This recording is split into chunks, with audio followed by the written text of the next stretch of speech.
नमस्कार दोस्तों, कैसे हो आप सभी। तो आज चलते हैं अपने अध्ययन की ओर। पिछली कक्षाओं में हम लगातार 2-3 कक्षाओं से पढ़ते आ रहे हैं अधिगम के सिद्धांतों के बारे में, जिसमें हम कर चुके हैं एक तो थॉर्नडाइक का सिद्धांत कर चुके हैं, दूसरा कर चुके हैं पावलोव का सिद्धांत, तीसरा कर चुके हैं स्किनर का सिद्धांत, और चौथा आज जो करेंगे हम वो है CL हल का सिद्धांत, यानी कि आवश्यकता पुनर्वलन का सिद्धांत। आज ये आवश्यकता वाला टॉपिक रहेगा अपने।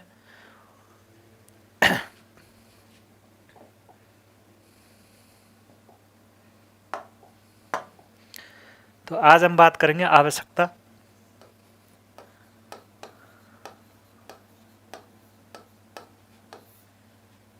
पुनर्वलन।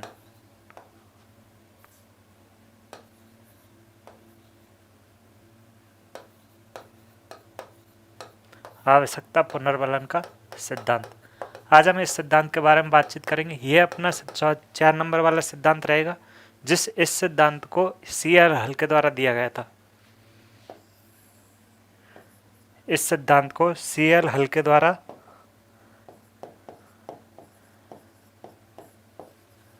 द्वारा दिया गया,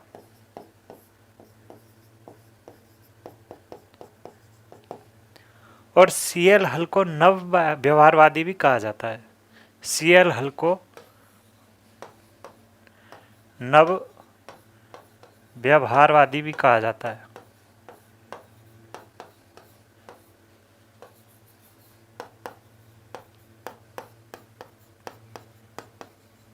बात कर रहे हैं आवश्यकता पुनर्वलन के सिद्धांत की, जो कि CL हल ने दिया, और इस CL हल को नव व्यवहारवादी भी कहा जाता है। उसके बाद में आता है कि CL हल के द्वारा अध्ययन किया गया 2 विषयों पर। एक तो है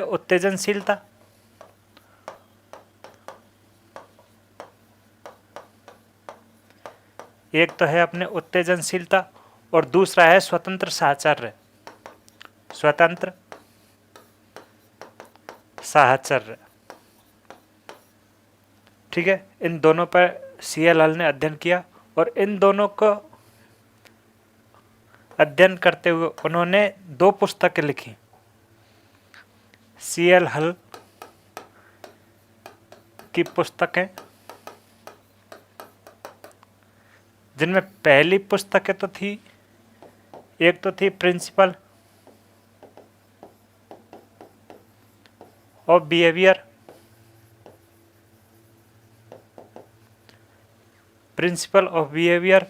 और दूसरी थी एसेंशियल ऑफ बिहेवियर।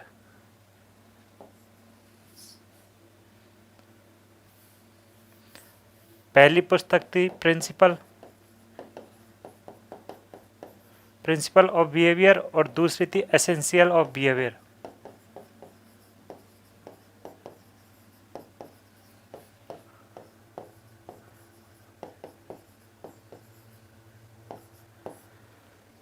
आवश्यकता पुनर्वलन का सिद्धांत CL हल के द्वारा दिया गया था।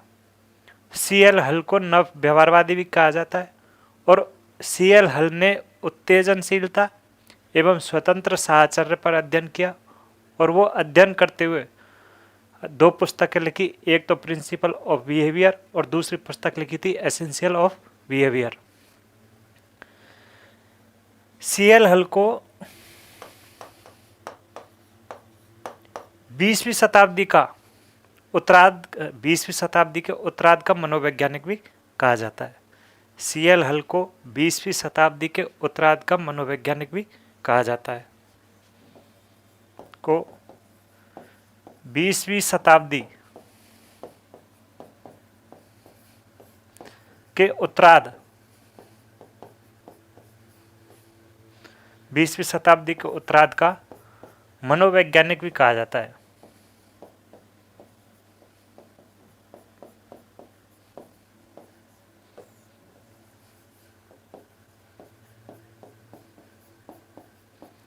ये अपने 4-5 पॉइंट हो चुके हैं। पहले हमने सिद्धांत के नाम के बारे में बातचीत की, किसने प्रतिपादित किया, उसने कौन कौन से विषयों पर अध्ययन किया, कितनी पुस्तकें लिखी, ठीक है, कौन से व्यवहारवाद में आता है, नव व्यवहारवादी कहलाता है। ये चीज़ें हमने इस सिद्धांत के अंदर पढ़ी थी। उसके बाद में आता है सीएल हल के द्वारा जो सिद्धांत दिया गया आवश्यकता पुनर्वलन का सिद्धांत, इसके कौन कौन से उपनाम हैं, तो उन उपनामों की हम बात करेंगे अभी।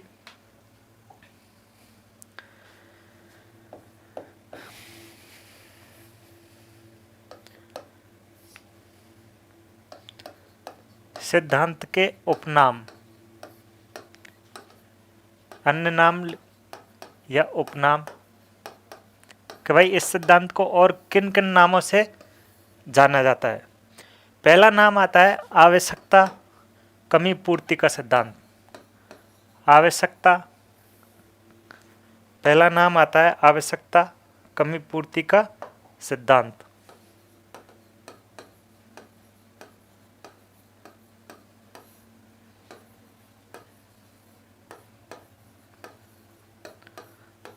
आवश्यकता कमी पूर्ति का सिद्धांत।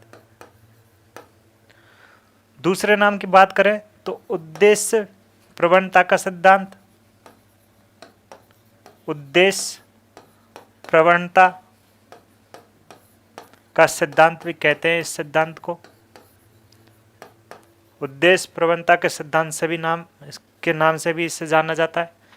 तीसरे नाम की हम बात करें तो वो आवश्यकता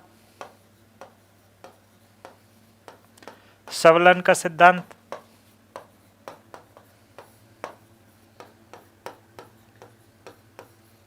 सिद्धांत भी कह सकते हैं इसको। चौथे सिद्धांत की बात करें तो चौथा सिद्धांत है अंतर्नोद प्रणोद का सिद्धांत भी कह सकते हैं अपन इससे।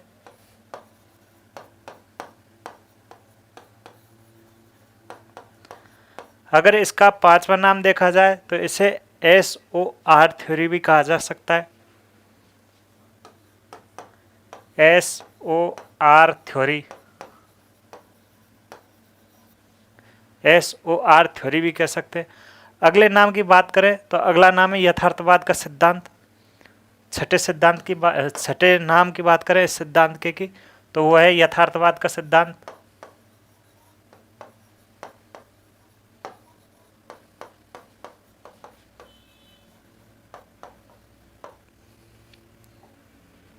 अगला नाम देखते हैं अदाजीवन प्रदा का सिद्धांत। अदाजीव प्रदा का सिद्धांत।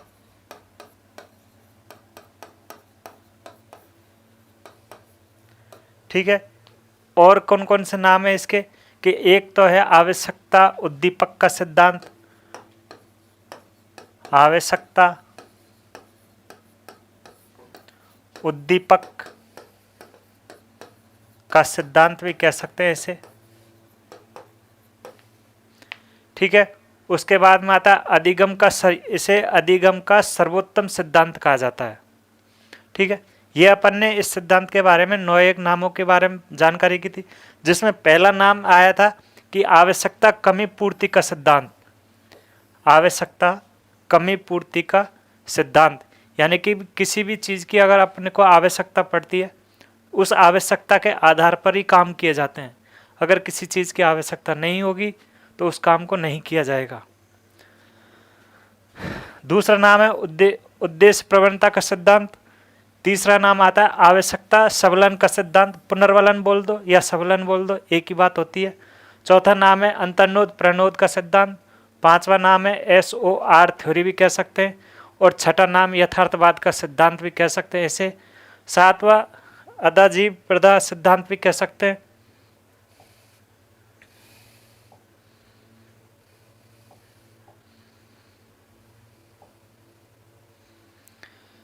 उसके बाद में आता है आवश्यकता उद्दीपक का सिद्धांत। ये इस सिद्धांत के उपनाम होते हैं या अन्य नाम। इन नामों से भी कई बार प्रश्न पूछे जा सकते हैं, या फिर दिया जा सकता है कि अदाजीव प्रदा सिद्धांत किसके द्वारा दिया गया, तो उसके अंदर 4 ऑप्शन मिल जाएंगे। CL हल मिल जाएगा, स्किनर मिल जाएगा, पावलोव मिल जाएगा, थॉर्नडाइक मिल जाएगा।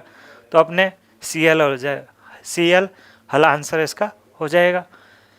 पूछ लिया जाए आवश्यकता प्रणोद का सिद्धांत या आवश्यकता उद्दीपक का सिद्धांत किसके द्वारा दिया गया, तो अपने CL हल के द्वारा दिया गया। इस प्रकार से प्रश्न बनते हैं इसमें। ज़्यादातर एक चीज़ देखी होगी, जो भी ये उपनाम है इनके, इन नामों में कोई चीज़ कॉमन है कि भाई आवश्यकता, ये जितने भी नाम मिल रहे हैं, आवश्यकता आवश्यकता आवश्यकता, जहाँ कहीं पे भी अगर नहीं भी याद हो, जहाँ कहीं पे आवश्यकता शब्द मिल जाए तो उसका 90% आंसर तो अपने CL का ही होगा, क्योंकि ज़्यादातर आवश्यकताओं पर बल अपने CL के द्वारा ही दिया जाता है।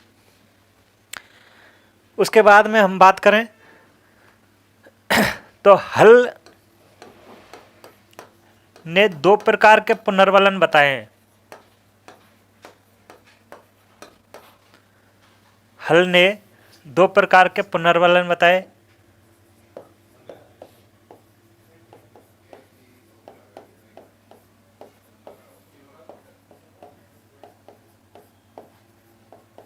दो प्रकार के पुनर्वलन बताए, जिसमें पहला पुनर्वलन, पहला प्रकार हो जाएगा सतत पुनर्वलन, ठीक है। और दूसरा जो होता है वो है आंशिक पुनर्वलन।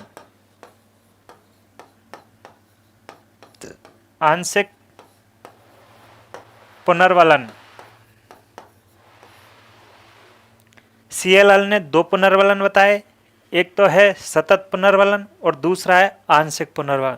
सतत पुनर्वलन में किसी भी बालक को लगातार पुनर्वलन दिया जाए, कोई भी लालच दिया जा रहा है, लगातार लालच देना, चॉकलेट वगैरह लगातार देना, सतत का मतलब लगातार देना, ठीक है, जिससे कि वो काम कर सके, उस काम के प्रति लगातार देना। जैसे कोई बालक है, स्कूल नहीं जा रहा है, तो स्कूल जाने भेजने के लिए उसे डेली का डेली टॉफी देना, पैसे दे देना, ये पुनर्वलन आएगा। दूसरा है आंशिक पुनर्वलन। आंशिक पुनर्वलन में ये 2 प्रकार के होते हैं। एक तो आएगा अपने अंतराल पुनर्वलन,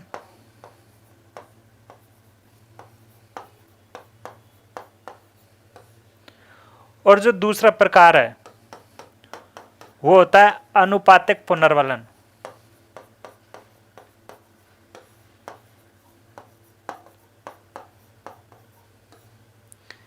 सतत 2 प्रकार के पुनर्वलन बताए, एक तो है सतत और दूसरा है आंशिक। आंशिक पुनर्वलन को 2 भागों में विभाजित किया, एक तो अंतराल पुनर्वलन, दूसरा है आनुपातिक पुनर्वलन, ठीक है। अंतराल पुनर्वलन में क्या होता है कि एक अंतर निर्धारित कर लिया जाता है,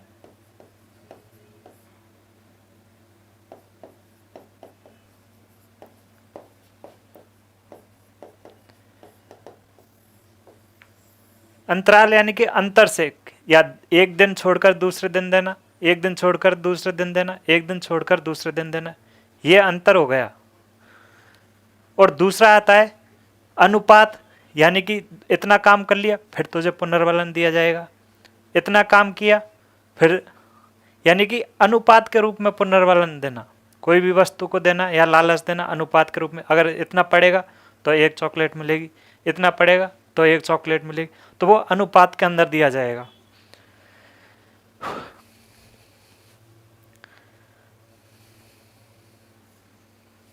ठीक है। उसके बाद में CL के जो प्रयोग है उसके ऊपर चलते हैं।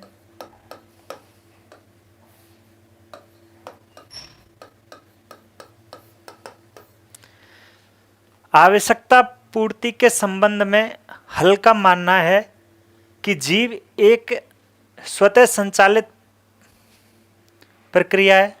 भाई हल का मानना यह है कि जो जीव है वो स्वतः संचालित प्रक्रिया, यानी कि अपने आप चलने वाली प्रक्रिया है, जो वातावरण के साथ अन्य अंतःक्रियाएं करता रहता है। जीव एक स्वचालित जैविक प्रक्रिया है जो वातावरण के साथ अंतःक्रियाएं करता रहता है, और उन अंतःक्रियाओं को करता है जिनसे उसकी आवश्यकता की पूर्ति होती है। उन्हीं अंतःक्रियाओं को करता रहता है जिससे उसकी आवश्यकता की पूर्ति होती है। जैसे जीव सीख लेता है, तथा शेष क्रियाओं को वह छोड़ देता है। भाई कोई आदमी है, वो पूरे वातावरण में रह रहा है साथ में, और वो कोई काम को बार बार कर रहा है, उस काम को कर रहा है जिससे उसे सफलता मिलती है, और जिन कामों से उसे सफलता नहीं मिल रही है उन कामों को वो छोड़ देता है। ठीक है। और जैसे वातावरण में पूर्ति होती है और वैसे वैसे चालक मंद होता जाता है। कहने का मतलब ये कि जो आदमी जिस काम को कर रहा है उससे अगर उसकी आवश्यकता की पूर्ति हो रही है तो वो आवश्यकता की पूर्ति हो रही है, आवश्यकता की पूर्ति होने के बाद वह आदमी उन क्रियाओं को कम करना प्रारंभ कर देता है। ठीक है। कि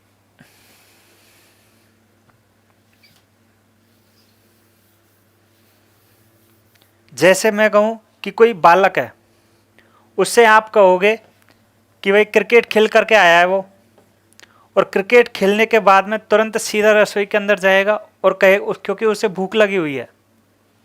आप कुछ भी कहोगे वो नहीं सुनेगा, सीधा रसोई में जाएगा। रसोई में जाने के बाद में वो भोजन करेगा। जैसे जैसे भोजन कर लेगा तो उसकी आवश्यकता की पूर्ति, जो कि भूख लगी हुई है, भोजन से पूरी हो जाएगी।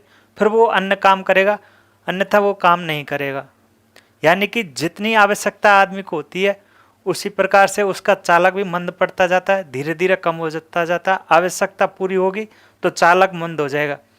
बिल्ली हल बोलता है, सीएल हल कहता है कि बिल्ली के द्वारा जो भी उछल कूद की गई थी वो भोजन के लिए की गई थी, क्योंकि उसको आवश्यकता थी। अगर उसकी आवश्यकता भूख नहीं लगती तो वो उछल कूद नहीं करती। ठीक है। इस सिद्धांत को अपन लिख लेते हैं एक बार। जीव वातावरण में रहकर कोई न कोई जीव वातावरण में रहकर कोई न कोई अंतःक्रियाएं करता रहता है।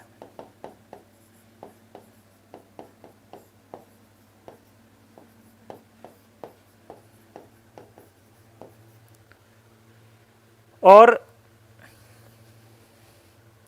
जिससे आवश्यकता, कोई न कोई क्रियाएं करता रहता है जिनसे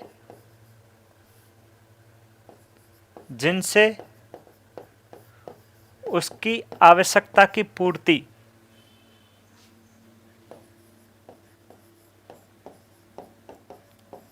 होती है, और जिन्हें जीव सीख भी लेता है। जीव सीख लेता है तथा शेष क्रियाओं को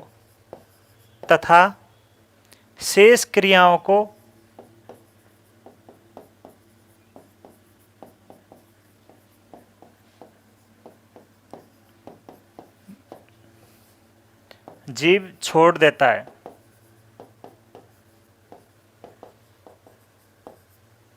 जैसे जैसे जीव की आवश्यकताओं की पूर्ति होती जाती है, जैसे जैसे जीव की आवश्यकता की पूर्ति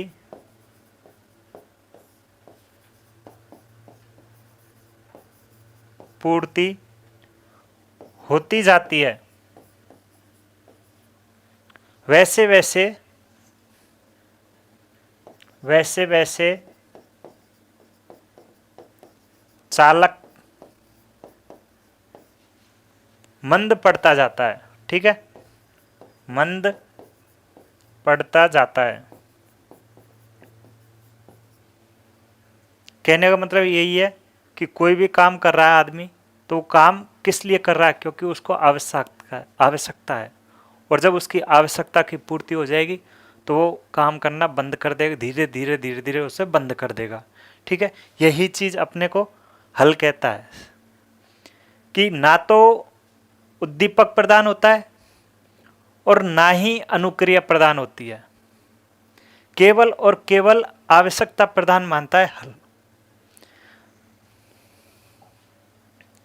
हल के अनुसार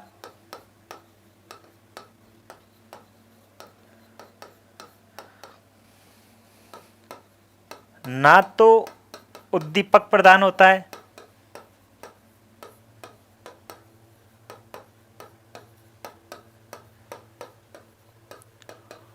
और ना ही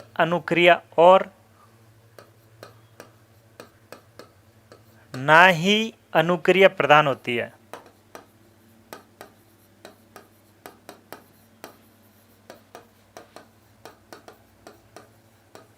आ गई बात समझ में कि ना तो उद्दीपक प्रदान होता है और ना ही अनुक्रिया प्रदान होती है। अगर क्योंकि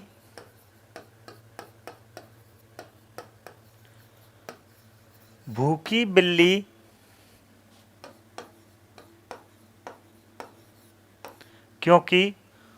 बिल्ली जो उछल कूद कर रही है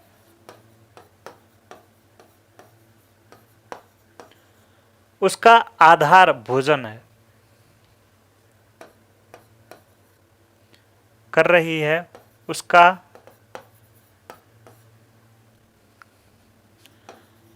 आधार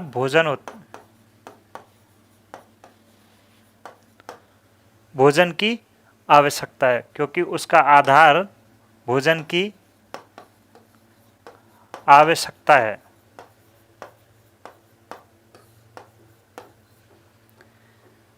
CL हल कहता है कि न तो उद्दीपक प्रदान होता है। उद्दीपक किसने प्रदान माना?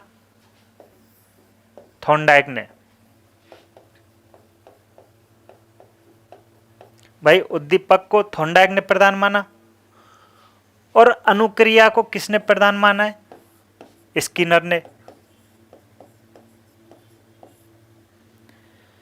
और हल ये कहता है कि भाई न तो उद्दीपक प्रदान होता है और ना अनुक्रिया प्रदान होती है। अब क्योंकि भूखी बिल्ली है, वो आवश्यकता की उसको भोजन की आवश्यकता है और भोजन की आवश्यकता होने के कारण वो उछल कूद कर रही है। भूखी बिल्ली जो उछल कूद कर रही है उसका आधार भोजन की आवश्यकता है। जैसे जैसे बिल्ली भोजन ग्रहण करती जाती है वो उछल कूद करना कम कर देती है, ठीक है, और उसकी आवश्यकता की पूर्ति हो जाती है। उसके बाद में इसके शैक्षिक महत्व हैं। CL हल के जो भी शैक्षिक महत्व, इनका प्रयोग कहाँ किया जाता है शिक्षा के क्षेत्र में? शैक्षिक महत्व इसके कुछ हैं। पहला आता है गणितीय परिकल्पनाओं को करना। गणितीय परिकल्पनाओं को या गणितीय परिकल्पनाओं पर महत्व देना।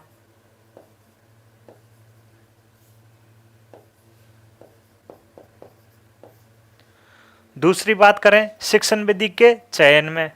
शिक्षण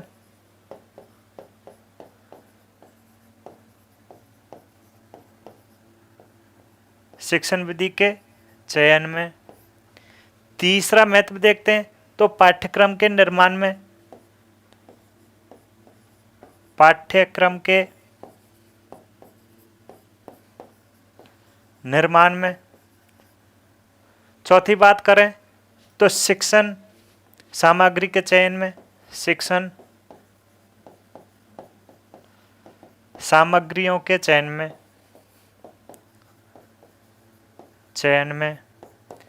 CL हल के प्रयोग का उपयोग किया जाता है, जो कि इसके आधार पर अपन जैसे कि कोई भी शिक्षण सामग्री है उसका चयन करना हो तो CL हल के आधार पर कर सकते हैं कि किस चीज़ की आवश्यकता अधिक है, किस चीज़ की आवश्यकता नहीं है, ठीक है। इसके बाद में अगला सिद्धांत आता है आवश्यकता पदानुक्रम का सिद्धांत। भाई CL हल का जो सिद्धांत था आवश्यकता पूर्ति कमी का सिद्धांत, जो कि अपने पूरा हो गया। उसके बाद में अगला सिद्धांत आता है आवश्यकता पदानुक्रम का सिद्धांत।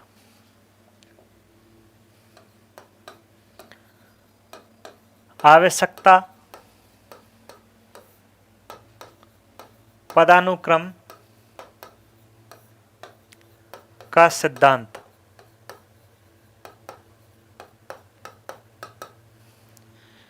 इस सिद्धांत को किसके द्वारा दिया गया? प्रतिपादक कौन है इसका?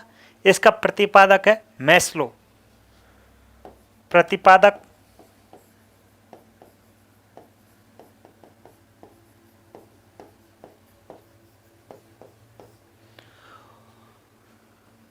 मैस्लो ये कहता है कि व्यक्ति जीवित रहने के लिए कुछ न कुछ क्रियाओं को पूरा करता है, कुछ न कुछ आवश्यकताएं होती हैं।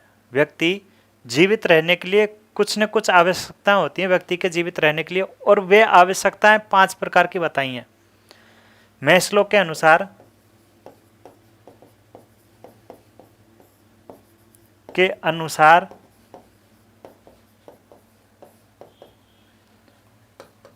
व्यक्ति के जीवित रहने के लिए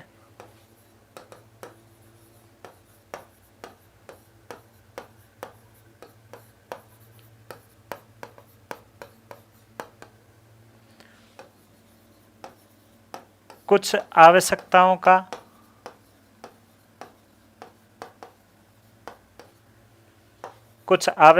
का पूरा होना जरूरी है।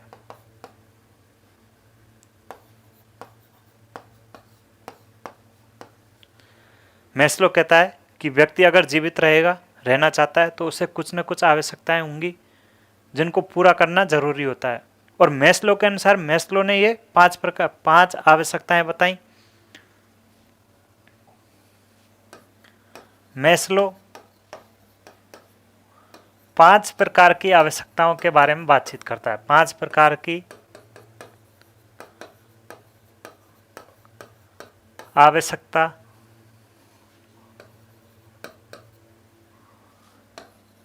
को बताता है। ठीक है, जिनको त्रिभुजाकार नियम, त्रिभुज के आकृति में नीचे से ऊपर की ओर व्यवस्थित किया गया है। मैस्लो ने 5 प्रकार की आवश्यकताएं बताई जिन्हें त्रिभुजकार के संबंध में नीचे से ऊपर की ओर व्यवस्थित किया जाता है, जिसमें पहली, दूसरी, तीसरी आवश्यकता तो जैविक आवश्यकता, प्राथमिक आवश्यकता कहलाती हैं, जिनके बिना जीव या व्यक्ति जीवित नहीं रह सकता। लेकिन चौथी आवश्यकता और जो 5वीं आवश्यकता है, ये द्वितीय आवश्यकता या गौण आवश्यकताएं होती हैं जिनके बिना आदमी जीवित रह सकता है। समझ में आ गया?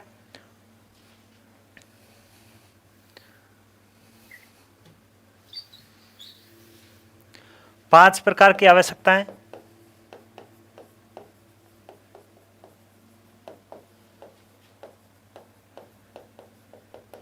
एक त्रिभुज के रूप में इनको व्यवस्थित किया गया है।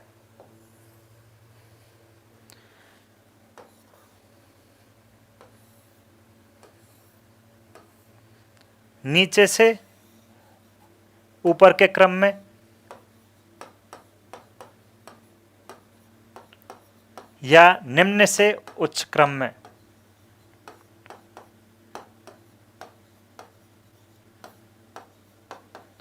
इसमें पहली जो आवश्यकता है वो आती है आवश्यकताएं,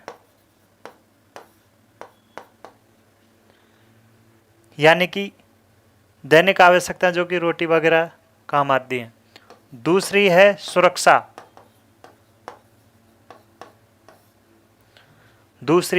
सुरक्षा, तीसरा है संबंध, चौथी आवश्यकता होती है प्रतिष्ठा, और जो 5वीं आवश्यकता है उसे अपन कहते हैं आत्मसिद्धि।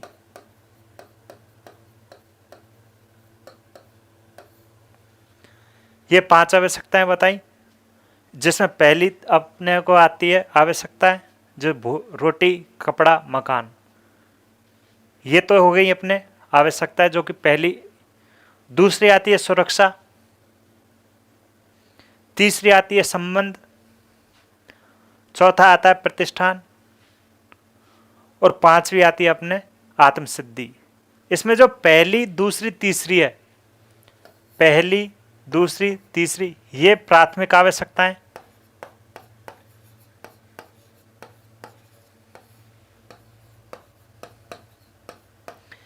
इन्हें प्रथम या प्राकृतिक आवश्यकताएं कहा जाता है, या जैविक आवश्यकताएं इनको बोल सकते हैं। जबकि ये चौथी और पांचवी ये द्वितीयक आवश्यकताओं में आएंगी।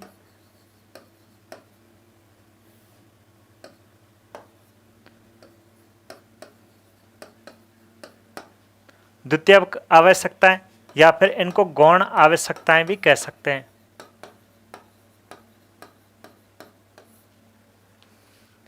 जो यह आवश्यकताएं मैस्लो के द्वारा बताई गई थी, उस पुस्तक का नाम था the theory of motivation.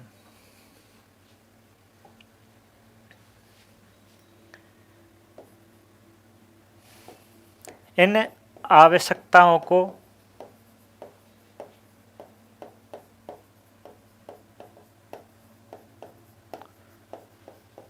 Maslow के द्वारा जिस पुस्तक में बताया गया,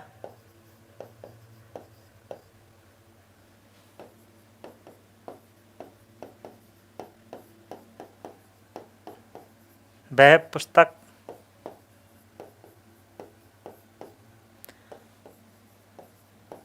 द थ्योरी ऑफ मोटिवेशन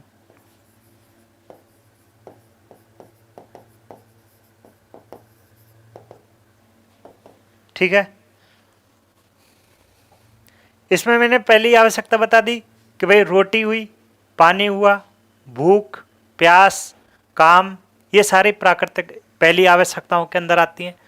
दूसरी होती है सुरक्षा।